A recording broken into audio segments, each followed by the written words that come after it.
اپنے من میں ڈوب کر پا جا سراغ زندگی. قرآن کیا کہتا ہے؟ وفی انفسکم افلا تبصرون. اور تیسری اہم ترین آیات کیا ہے؟ آیات قرآنیہ. ان تینوں میں گہرا ربط ہے. آیات آفاقی، آیات انفسی، آیات قرآنی. ان میں تدبر کے ذریعے، غور و فکر کے ذریعے انسان ایمان حاصل کرے. یہ ٹاپ کا ایمان ہے، یہ انٹلیکچوئلز کا ایمان ہے، یہ صدیقین کا ایمان ہے. نمبر 2، ایک ایمان ہے عوام کے لیے، اس کے دو راستے ہیں. نمبر 1، صاحب یقین کی صحبت. جس کے اندر یہ ایمان پیدا ہو چکا ہو، آپ اس کے قریب رہیے. اگر بھٹی کے سامنے بیٹھیں گے حرارت پہنچے گی، اگر آپ برف کی سل کے قریب ہوں گے ٹھنڈ پہنچے گی. صاحب ایمان کی صحبت اختیار کریں گے، ایمان سرایت کرے گا. یہ ہے عوام کے لیے صحبت. کونوا مع الصادقین، ان کی صحبت اختیار. تیسرا ذریعہ ہے جو ہمارے لیے خاص طور پر جو مسلمان پیدا ہوئے. اب ایک بچہ ہے 7 سال کا، آپ نے نماز پڑھنے کی عادت ڈال دی، پڑھ رہا ہے، اگرچہ غیر شعوری عمر سے شروع کر دیا اس نے. روزہ رکھتا ہے، 9 برس کا ہو گیا، روزہ رکھنا شروع کیا. یہ اعمال جو ہیں ان سے بھی ایک یقین پیدا ہوتا ہے. جیسے یقین سے عمل پیدا ہوتا ہے، ایسے ہی عمل سے بھی یقین پیدا ہوتا ہے. جب مداومت کرتے رہیں گے اس پر تو اس سے بھی ایک یقین کی کیفیت انسان میں پیدا ہو جاتی ہے. سورہ حجرات میں جو بحث آئی ہے اس کے آخر میں یہی ہے کہ اے نبی، یہ بدو جو دعوے دار ہیں ایمان کے، یہ آپ پر احسان دھر رہے ہیں. یمنون علیک ان اسلموا قل لا تمنوا علی اسلامکم بل اللہ یمن علیکم ان ہداکم للایمان ان کنتم صادقین. یہ آپ پر احسان دھر رہے ہیں کہ ایمان لے آیا. نبی ان سے کہیے مجھ پر اپنے ایمان کا کوئی احسان نہ دھرو، اپنے اسلام کا، بلکہ اللہ تم پر احسان دھرتا ہے کہ اس نے تمہیں ایمان کے راستے پر ڈال دیا ہے.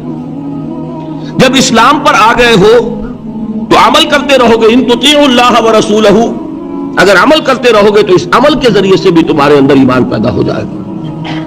تو یہ 3 راستے ذہن میں رکھیے.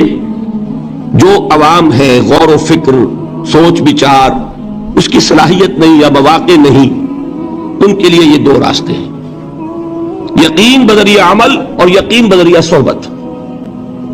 یہاں سے اٹھا رہے ہیں لوگوں کو، بار بار یہی آ جاتے ہیں.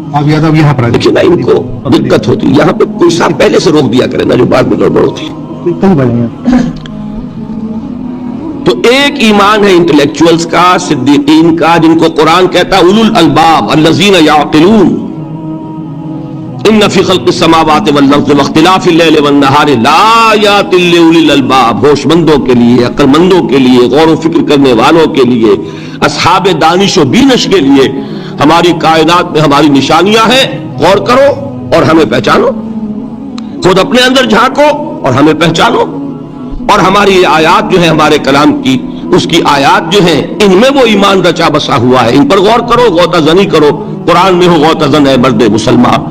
یہ ہے ٹاپ کا ایمان، یہ ہے اصل وہ ایمان یہ جو مطلوب ہے. اب باقی حضرات جو ہیں ان کے قریب رہیں گے، ایمان حاصل کر لیں گے، اور جو اعمال اللہ نے بتائے ہیں ان پر عمل کرتے رہیں گے، ایمان حاصل. اب دوسری بات کی طرف آئیے. نفاق سے کیسے بچا جائے، اس کے لیے بھی 3 عمل ہیں. پہلی چیز، اور 2 چیزیں تو وہ ہیں کہ جو سورہ منافقون ہی کے دوسرے رکوع میں بیان ہوئی. پریونشن کیسے ہوگی، بچو گے کیسے؟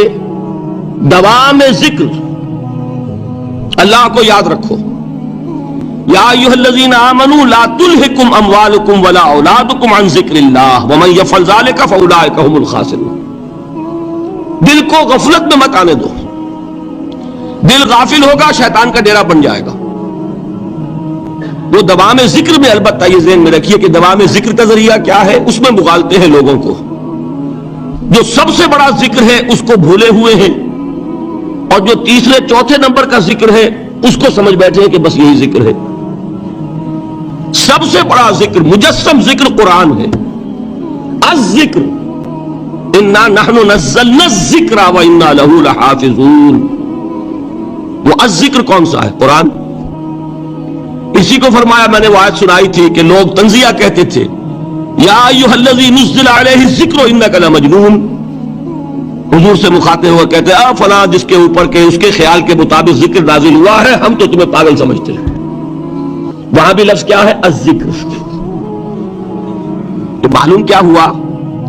انا انزلنا الیک الذکر لتبین للناس ما نزل الیہم.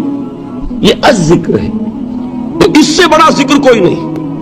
تلاوت قرآن، تدبر قرآن، غور و فکر قرآن کا، قرآن کو یاد کرنا. اس پر میرا کتاب چاہے مسلمانوں پر قرآن مجید کے حقوق، اب تو یہاں شاید کوئی کتاب موجود نہیں رہی ہے، بہرحال اگر آپ کو ضرورت ہوتی ہے پاکستان سے منگا لیتے ہیں ہر شے، پڑھیے انشاءاللہ آ جائے گی چیزیں. نمبر 2 ذکر کیا ہے؟ اقیم الصلاۃ لذکری. نماز کو قائم کرو میری یاد کے لیے. یہ ذریعہ ذکر میں وہ تو ہے ہی مجسم ذکر، اور یہ ذریعہ ذکر میں سب سے اہم ہے. یہ عملی ذکر بھی ہو رہا ہے اور قولی بھی ہو رہا ہے. سورہ فاتحہ پڑھی آپ نے، قرآن شریف کی کچھ آیات پڑھی، پھر رکوع کیا. یہ رکوع جو ہے یہ آپ کا عملی ذکر ہے کہ آپ نے اپنے وجود سے اللہ کی عظمت کو تسلیم کیا. پھر آپ سجدے میں گرے، یہ آپ کا عملی ذکر ہے کہ اپنے وجود سے آپ نے اللہ کی عظمت کو اور تسلیم کیا. تیسری چیز ہے مسنون دعائیں اور مسنون اذکار جو حضور سے ثابت ہے. ہمارے ہاں کیا ہو گیا؟ مجھے فلاں بزرگ نے یہ چیز بتائی ہے، وہ تو پڑھتے چلے جا رہے ہیں. نہ قرآن سے دلچسپی، نہ اذکار مسنونہ سے دلچسپی. ادعیہ معصورہ، آپ غور کریں گے کہ زندگی کے ہر عمل کے لیے حضور کی دعا موجود ہے.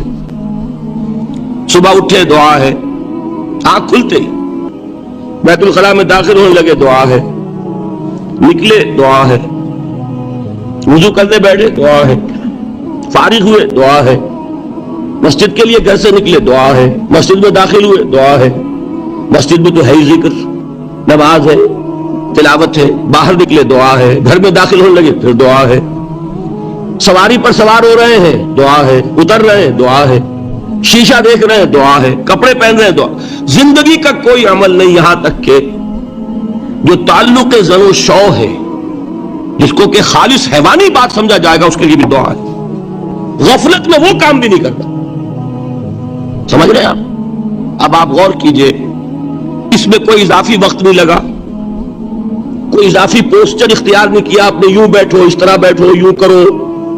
کوئی آپ کا وقت اضافی نہیں لگا. جو کام کر رہے ہیں اور آپ اللہ کو یاد کر رہے ہیں، اور وہ اللہ کی یاد اس کام کی مناسبت سے ہے. ان ادعیہ معصورہ سے 2 تعلق جڑ گئے انسان کے. دعا کس سے کر رہے ہیں؟ اللہ سے. جڑا کہ نہیں؟ اور یہ الفاظ کس کے ہیں؟ محمد رسول اللہ کے. تو آپ کے 2 تعلق جڑ گئے. آپ اپنی جی سے گھڑ کر دعا مانگیں گے تو پہلا تعلق تو ہو جائے گا، دوسرا نہیں ہوگا. بہتر سے بہتر دعا مانگ لیں آپ. لیکن حضور سے جو معصور اور مسنون الفاظ جب آپ زبان سے نکالتے ہیں تو آپ کا تعلق اللہ سے بھی ہوا بذریعہ دعا، اور وہ الفاظ چونکہ حضور کے ہیں صلی اللہ علیہ وسلم تو حضور کے ساتھ ہوا. یہ تیسرا درجہ ہے. چوتھے درجے میں میں مانتا ہوں کہ ایک ہوتی ہے خاص کسی شخص کے امراض کی تشخیص کرنے کے بعد تجویز. کوئی اگر طبیب ہے، ماہر طبیب روحانی، وہ آپ کو دیکھے گا تو اندازہ لگائے گا کہ آپ میں کیا کمی ہے، اس کے مطابق آپ کو ذکر بتائے گا. بھئی فلاں آیت کا مراقبہ کیا کرو. کسی میں بزدلی ہوتی ہے، کسی میں مال کی محبت زیادہ ہوتی ہے، کسی میں توکل کی کمی ہے، کسی میں شہرت کی خواہش ہے، نمایاں ہونے کا جذبہ ہے، کسی میں تکبر ہے. سب کا ایک سا برس تو نہیں ہوتا نا. تو یہ در حقیقت اندھے کی لاٹھی سے نہیں چلنے والی بات. یہ تو ماہر کی کا کام ہے کہ وہ تجویز کرے کہ تمہارے لیے خاص طور پر ذکر یہ ہے. در حقیقت ہمارے جو یہ سلسلے تھے سلوک کے، یہ بڑے ماہر ہوتے تھے، یہ لوگ بڑے ماہر اطباء تھے. یہ جو علم نفسیات ہے اس کے ہمارے صوفیاء سے بڑھ کر کبھی کوئی عالم گزرا ہی نہیں دنیا میں. فرائیڈ کیا ہے اور ایڈلر کیا ہے اور یونگ کیا ہے، بچے ہیں. ہمارے صوفیاء اکرام نے جس طرح انسان کی نفسیات کو سمجھا اور وہ ان کی مناسبت سے تجویز کرتے تھے. لیکن اس کو رکھا جائے گا چوتھے نمبر پر. جیسے مولانا احمد علی صاحب فرمایا کرتے بھائی اس آیت کا مراقبہ کیا کرو. مراقبے کیا مانی؟ ابھی ان الفاظ کو بھی ہم نے خام خواہ کچھ خاص ایک شکل دے دی. مراقبہ کیا؟ توجہ کرنا، دھیان کرنا، خاص اس آیت کے اوپر، اس کے معانی پر اپنے ذہن کو جمانا. وہ کیوں ہے؟ تاکہ آپ کے اندر جو کمی ہے اس کی تلافی اس سے ہو. لیکن یہ کہاں آئے گا؟ چوتھے نمبر پر. سمجھ گئے کہ نفاق سے بچنے کا ذریعہ، پریونشن کیا ہے نفاق سے؟ دوام ذکر. نہ تمہیں تمہاری اولاد، نہ تمہارے اموال، نہ تمہاری تجارت، نہ کاروبار اللہ کے ذکر سے غافل نہ کر سکے. پنجابی میں کہتے ہیں کہ ہتھ کارول اور دل یارول. کام کر رہے ہیں آپ، لیکن یہ کہ دل اللہ کے ساتھ لگا ہوا ہے. زبان تر ہے اللہ کی یاد سے. جو قرآن یاد ہے، گاڑی میں آپ بیٹھے جا رہے ہیں، 2 گھنٹے آپ کو کار میں لگانے ہیں، قرآن شریف پڑھتے جائیے. اس سے بڑا ذکر کوئی نہیں. یہ ہے پریونشن. اب اگر مرض ہو جائے تو کیا ہو؟ اس کے لیے 2 چیزیں ضروری ہیں. ایک دیکھیے عجیب ہے، یہ نفاق کا علاج انفاق سے. صرف ایک الف لگانا. انفاق کے معنی اور ہے. یہ بنا ہے کس سے؟ نفقت الدراہم، پیسے ختم ہو گئے، مک گئے. یا نفق الفرس، گھوڑا مر گیا.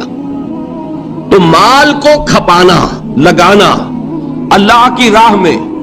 اگر دل میں نفاق کی کوئی آلائش آئی ہے تو اس کا ازالہ ہوگا انفاق فی سبیل اللہ سے. مال اللہ کی راہ میں دیجئے، صدقہ کیجئے، خیرات کیجئے، دیجئے، اللہ کے دین میں لگائیے. جتنا لگائیں گے نفاق دھل جائے. اس لیے کہ اصل سبب نفاق کا ہے ہی حب دنیا، دنیا کی محبت. لہذا اس کا ازالہ ہوگا. جو سب سے محبوب شے ہے مال، انہ لحب الخیر لشدید، مال محبوب ترین ہے کہ نہیں؟ لہذا اس کو اللہ کی راہ میں لگائیں گے تو وہ نفاق دھل جائے گا. اور ایک اور چیز ہے جو بہت اہم ہے، بہت ہی شعوری طور پر اس کا اہتمام کیجئے. جس وقت دین کے کسی فرض کی انسان کو سمجھ آ جائے، اس کا شعور پیدا ہو جائے، پھر ڈیلے نہ ہو. ذرا سا ڈیلے جو ہے اس پر عمل کرنے میں، یہ در حقیقت نفاق کو جڑ پکڑنے کا موقع دینا ہے. Immediate action. ایک بات سمجھ میں آ گئی، فوراً عمل کرو. اس میں شیطان کیا کرتا ہے؟ ذرا ٹھہر جاؤ، ابھی دیکھو یہ فرض ہے، یہ ذمہ داریاں ہیں، یہ کرنا ہے، اور پھر لگا دینا اپنے آپ کو. بہت سے لوگ کہتے ہیں بس یہ ریٹائرمنٹ کے بعد تو سارا میں دین کے لیے وقف کر دوں گا. اول تو خدا کے بندے تمہارے اندر رہ کیا جائے گا ریٹائرمنٹ کے بعد؟ سارا تو کھپ چکو گے، رہ کیا جائے گا؟ دوسرے یہ کہ یہ بھی جان لیجئے کہ کار دنیا کسے تمام نہ کر. ریٹائرمنٹ کے بعد کون فارغ ہو جاتا ہے؟ بیٹوں بیٹیوں سے فارغ ہوئے تو پوتے پوتیاں موجود ہیں، نواسے نواسیاں موجود ہیں. کبھی بھی وہ بوجھ ختم نہیں ہوتا زندگی کا. وہ تو یہ کہ آج بات سمجھ میں آئی ہے تو آج عمل ہونا چاہیے. قرآن مجید میں سورہ انعام میں بڑی شدید وعید آئی ہے. الفاظ ہیں یہ، وَنُقَلِّبُ أَفْئِدَتَهُمْ وَأَبْصَارَهُمْ كَمَا لَمْ يُؤْمِنُوا بِهِ أَوَّلَ مَرَّةٍ. انسان پر ایک حقیقت کا انکشاف ہوا کہ یہ بات حق ہے، فوراً تسلیم کرے. کسی مصلحت کی وجہ سے، کسی بزدلی کی وجہ سے، کسی لالچ کی وجہ سے، کسی اپنی سیادت یا قیادت کی وجہ سے کیسے مان لوں؟ لوگ کہیں گے کہ یہ نیچے ہو گیا، وہ اونچا ہو گیا جس کی بات مانی. کسی وجہ سے رک گئے تو اللہ تعالیٰ اندر سے وہ جو استعداد ہے حق کو پہچاننے کی وہ سلب کر لیتا. وَنُقَلِّبُ أَفْئِدَتَهُمْ وَأَبْصَارَهُمْ، ہم الٹ دیں گے ان کے دلوں کو بھی اور ان کی آنکھوں کو بھی. کیوں؟ كَمَا لَمْ يُؤْمِنُوا بِهِ أَوَّلَ مَرَّةٍ، اس لیے کہ وہ پہلی مرتبہ جب انکشاف حق ہوا ہے وہ ایمان نہیں لائے. اس کا میں ایک واقعہ آپ کو سنانا چاہتا ہوں کہ کس طرح صحابہ کرام پر بھی وقتی طور پر یہ واقعہ اگر صحابہ کرام کا نہ ہوتا تو یہ حقائق سمجھ میں نہ آتے.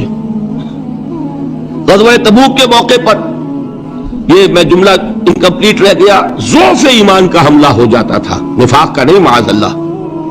لیکن ضعف ایمانی کی اگلی منزل شروع ہو جاتی ہے نا نفاق.